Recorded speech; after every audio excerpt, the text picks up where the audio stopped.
Alright, I'm going to tip this. This is Peter Kane classic assembly. He uses the kings because he believes that the kings contrast better with the cards, which I agree with him. So I'm going to perform this real quick and show you what it looks like, and then I'll tip it. Okay. So we have here, there's 1, 2, 3, 4 kings, right? We're going to set the kings down, just like so. Okay. And then you have them name a number 1 through 4. Let's say they named a number 2, so you count 1, 2. Say this will be the leader here. Now we're going to place some cards on top of the guys here. Okay. I'm just going to place these on the top.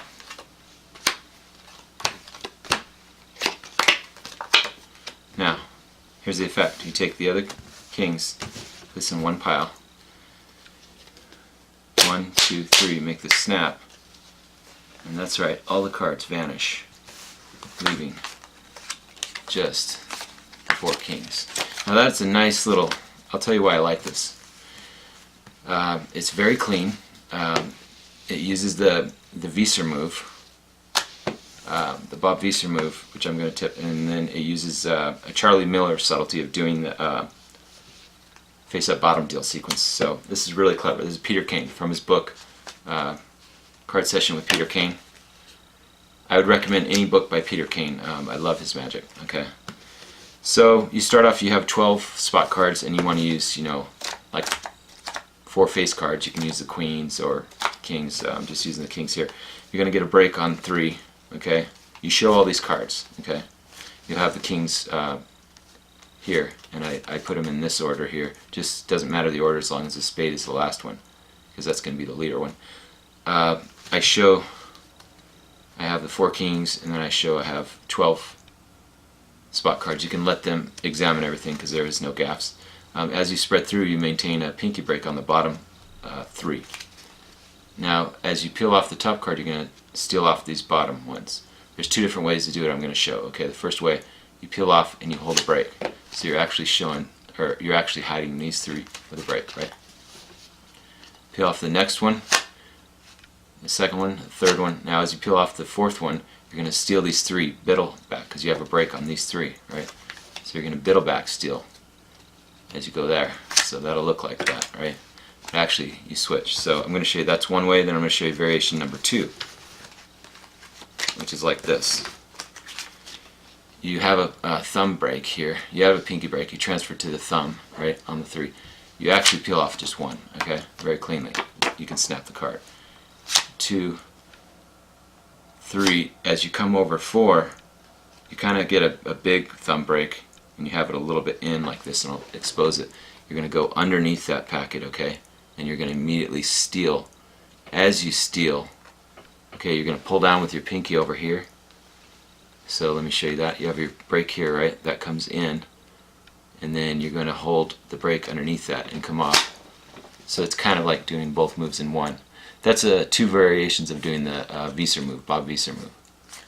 The Visor concept, okay? It's really clean. Looks just like 1, 2, 3, 4. Now, you're going to set these down, okay?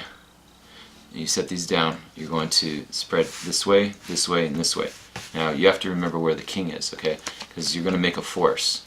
You tell them to name a number 1 through 4, not 1 or 4. 1 through 4. If they name 1 and they get tricky, you can say, okay, we're going to spell. And you can go O-N-E. It's kind of like the paddle move, right? You can go O-N-E. If they're going to name 4, you can just mix them up a little bit as they're naming the number, and you can reposition the king. Just remember where it is, right? Reposition the king to here.